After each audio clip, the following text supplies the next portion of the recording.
মোল্লা তাহলে কাম নাই। দৌড়ে বেড়া বাদ দে তো খেল যেমন চা করো করা। হ্যাঁ ডিস্টার্ব করবে।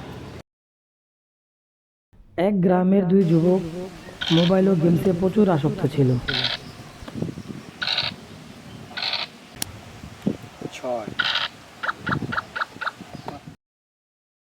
ওই গ্রামের নতুন হুজুর একদিন দুপুরে তাদের একসাথে মোবাইলে গেমস খেলতে দেখে চলে যায়।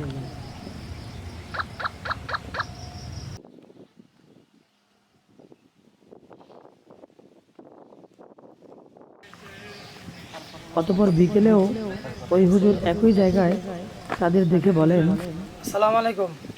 ওয়ালাইকুম আসসালাম। কি ভাই, দুপুরে দেখলাম যে বসে রয়েছেন, এখনো ওই বসে রয়েছেন। আসলে আজান দিয়ে দিয়েছে, চলেন মসজিদে নামাজে যাই। যান না, আজান দিয়ে দিয়েছে, চলেন না। ঠিক আছে যান। ডিস্টার্ব করছে মোল্লা ডাকাটারে আমাকে পাড়ার ইমাম সাহেব। কোন মসজিদের? ওই পাড়ার মসজিদে কবে এলো? আইসে সপ্তাহে নিয়েছি। এর লেগে দেখি নাই। মার দাঁড়া দাঁড়া, গাড়ি লিতেছে গাড়ি। চলো আমি প্যারাশুট দিয়েছি। মার মার মার। মার মার। পিছায় নিচে নিচে নিচে নিচে নিচে পিছে পিছে পিছে। আমার মা ঠিক একই রকম ভাবে অন্যদিনও তাদেরকে একসাথে মোবাইলে গেমস খেলতে দেখে তাড়াতাড়ি তাড়াতাড়ি এবং বললেন, আসসালামু আলাইকুম। কি ভাই, আজকেও খেলতেছেন আপনারা? মসজিদে আজান দিছে, চলেন নামাজে যাই। হায় মানুষ। মোল্লা খাইলে কাম নাই। দৌড়ে বেড়া বাদ দে তো খেল যেমন চা করো করা। হ্যাঁ ডিস্টার্ব করবে। হায় রে মানুষ, এখন হুজুরদেরকেও গালাগালি করে। জামানা। এরই মধ্যে মুসল্লি ও ইমামের সাথে সাক্ষাৎ হয়। আসসালামু আলাইকুম। ওয়ালাইকুম আসসালাম রহমতুল্লাহ। ভালো আছেন? জি আলহামদুলিল্লাহ, আপনি কেমন আছেন? জি আছি আলহামদুলিল্লাহ ভালো। হযরত, এলাকা দিয়ে আসার সময় দেখলাম কিছু যুবক আপনার সমালোচনা করতেছে, তাদের সাথে কিছু হয়েছে নাকি? কোন জায়গায়? এই যে আমাদের বিল দিয়ে আসার সময়। ওই যে দুজন জায়গায় খেলতেছে বসে। হ্যাঁ, দুইটা যুবক, ওদের সাথে কথা বললেন। যুবক আচ্ছা, মানুষ তো হয়তো ভুল বুঝতে পারে। ঠিক আছে, একটা কাজ করেন,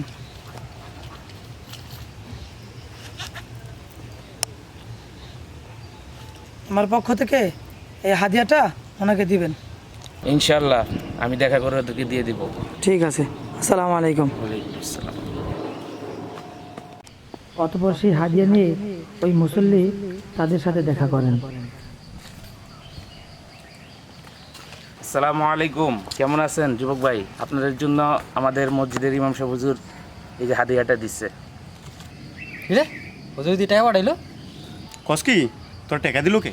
কাম কাজ কিছু করে দিছিলি? না তাইলে কি জানি, যাও এইতে পার্টি কোনে। ঠিক আছে, আয় পরিস, আজকে জমায় আড্ডা হবে। এমনই ভাবে তারা প্রতিনিয়তই হুজুরের গীবত শিকায়েত করত এবং হুজুরও তাদের হাদিয়া পাঠাতেন। একদিন, রাজেশ কিরে দোষ এদিকে আয়। তোর দেহা সাক্ষাৎ নাই, খোঁজ খবর নাই, কই তাহস? বুঝিস না বাসাই। বাসায় তাহস আসনাকে কিছে? কিরে হুজুর আজকে টাকা পয়সা পাঠাইছে? পাঠাইছে, কিন্তু বিষয়টা অন্যরকম হয়ে যেতেছে। কেমন? দেখ, হুজুরে গালাগালি করি, হুজুরে আবার আমার টাকা পয়সা দেয়, জিনিসটা কেমন না? ঠিকই কইছস, গালাগালি করা করাটা ঠিক না। ঠিকই কইছস। আর গালাগালি করন দেবো না। না আচ্ছা, তাই গালাগালি করুন না, ভালো হয়ে যাবো। ঠিক আছে রে, আমি আর গালাগালি করব না। অতঃপর তারা হুজুরদের গালাগালি ও গীবত শিকায়েত করা ছেড়ে দিল এবং হুজুরও তাদেরকে হাদিয়া পাঠানো বন্ধ করে দিল। কিরে দোষ, পার্টি পুটি দেও না, দেশ না? আরে হুজুর টাকা পয়সা দেয় না।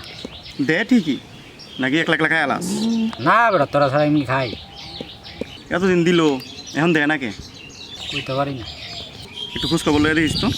দেখি খুঁজলো মনে।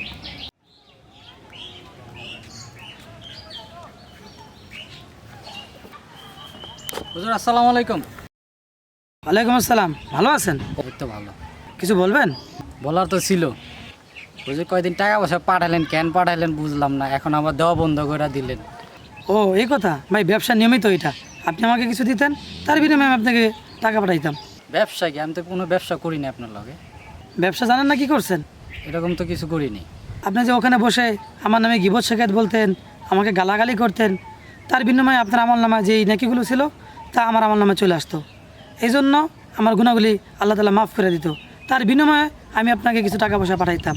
এটাই তো ব্যবসার নিয়ম। এখন আপনি আমাকে গালাগালি করেন না, গিবত শিকায়ত করেন না, তাই আমি আপনাকে হাদিয়া দেওয়া বন্ধ করে দিয়েছি। এটাই হলো ভাই ব্যবসা।